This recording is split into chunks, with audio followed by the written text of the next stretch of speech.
Ladies and gentlemen, welcome. Today is my distinct pleasure to introduce a man who is recognized. The battle of evolution is only one skirmish in a much larger war. Science simply makes no use of the hypothesis of God. Ask yourself, what has intelligent design given us? Nothing. We cannot accept intelligent design as an alternative scientific theory. They will never accept that we have a better argument. They just pester us and they waste our time.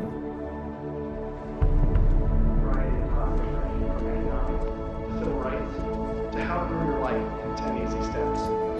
Today, Ben is speaking on the topic that has become increasingly important to him over recent years.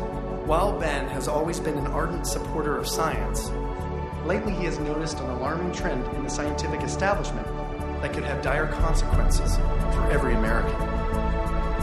Without further ado, please join me in giving a warm welcome for Mr. Ben Stein. Thank you. Thank you very much. Thank you very, very much. Thank you. Thank you very much, everybody. Thank you very much, gangsters. Thank you very, very much. Freedom is the essence of America. We're talking about freedom of speech, freedom of assembly, freedom from fear, freedom of religion. Martin Luther King said, America is essentially a dream, and he said it is a dream of freedom and equality, and freedom is the way to equality. And America simply would not be America without freedom. In every turning point in our history, the decision has always been about freedom. Freedom is what makes this country great.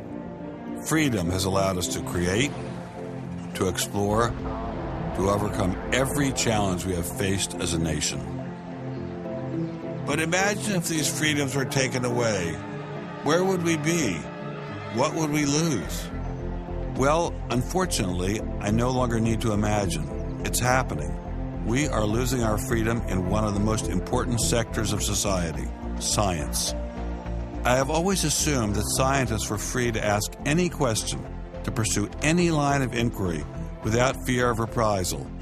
But recently, I've been alarmed to discover that this is not the case.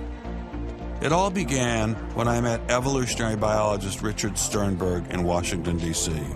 His life was nearly ruined when he strayed from the party line while serving as editor of a scientific journal affiliated with the prestigious Smithsonian Museum of Natural History. Your office was over there? That's correct. This here is the West Wing. Directly ahead of us is the West Wing of the Natural History Museum. So now you're not there anymore because you're a bad boy. No, I'm not. No, I was exiled. You're a bad boy. You questioned the powers that be. What was Dr. Sternberg's crime?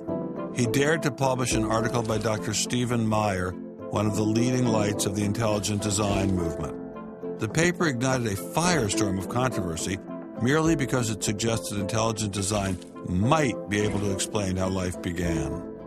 As a result, Dr. Sternberg lost his office, his political and religious beliefs were investigated, and he was pressured to resign.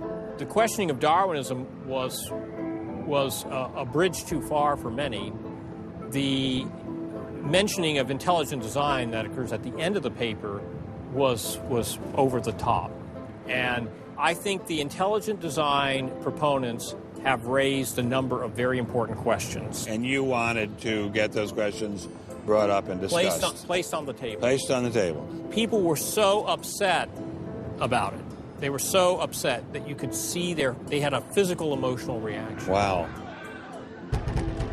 They were saying that Stephen C. Meyer is a well-known Christian, that Stephen C. Meyer is an intelligent design proponent, that Stephen C. Meyer is a Republican.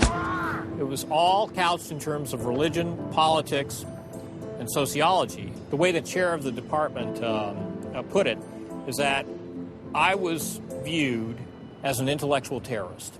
Terrorist? Because of giving the topic of intelligent design some modicum of credibility. What happened to Dr. Sternberg was terrible, but surely it was just an isolated case.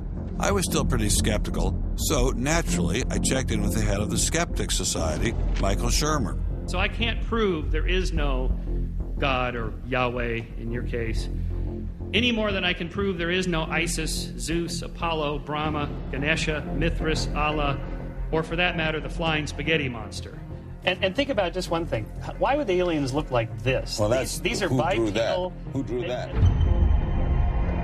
Skepticism, it's not a position you take. It's just an approach to claims. So this one is called the borderlands of science, where sense meets nonsense. Is intelligent design nonsense? Well, it's unproven. So in that sense, it's nonsense. So I would put it in the sort of shaded areas between good, solid science and total nonsense. You know, it's sort of 3/4 of the way toward the nonsense side.